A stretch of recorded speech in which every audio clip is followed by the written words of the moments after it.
Bonjour et bienvenue au cours de sciences sociales. Comme prévu, voici la capsule vidéo sur la deuxième et dernière partie de la leçon sur le parcours d'un immigré en Belgique pour obtenir le permis de séjour, le droit d'asile et la nationalité belge. Avant de commencer cette capsule, n'oublie pas de faire cette partie de la leçon chez toi d'abord. La capsule vidéo englobe le point 3, comment obtenir un permis de séjour, jusqu'au point 5 de synthèse. Dans cette capsule, premièrement, nous allons y aborder les processus d'obtention d'un permis de séjour. Ensuite, nous verrons quelles sont les procédures et difficultés afin d'obtenir la nationalité belge. Passons maintenant à l'obtention du permis de séjour en Belgique. Il existe différents types de visas en Belgique. Il y a le visa C pour les courts séjours et le visa D pour les longs séjours. On peut obtenir un visa selon plusieurs motifs.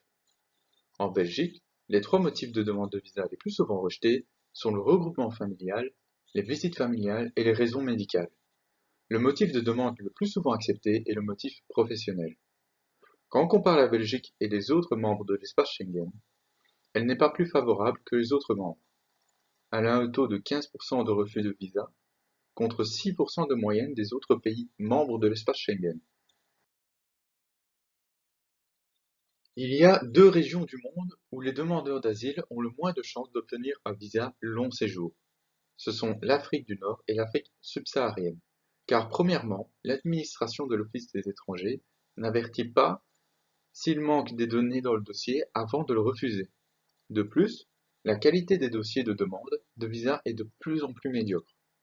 Ensuite, il y a de plus en plus de fraude, donc plus de contrôle de la part de l'administration. Et pour finir, l'Office ne prend plus que le revenu propre de l'étudiant non européen en considération pour les visas estudiantins. Le motif professionnel est souvent accepté, quelle que soit la région d'origine de la personne. Le paramètre économique rentre très probablement en jeu, ainsi la Belgique est plus favorable à l'immigration professionnelle.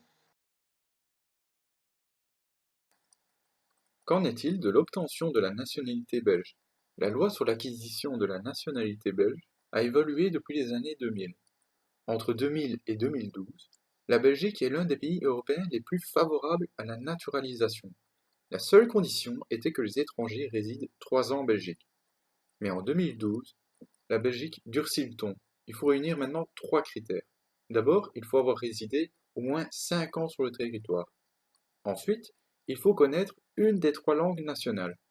Pour finir, il faut prouver son intégration économique et sociale. Tous les étrangers acquièrent-ils la nationalité belge? Alors non, seulement 2 étrangers sur 100 acquièrent la nationalité belge. Ici, si on compare la Belgique et la moyenne de l'Union européenne, la Belgique est bien dans la moyenne, avec un taux de 2,1 contre un taux de 2,4. Ensuite, il y a 29% des citoyens provenant de l'Union européenne qui ont obtenu la nationalité belge, contre 71% de citoyens non européens.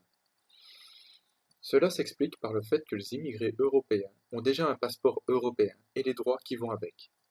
Tandis que pour les immigrés non européens, l'obtention de la nationalité leur donne accès à une série de droits, dont une facilité dans l'obtention d'un emploi, et garantit leur déplacement et séjour sur le territoire belge.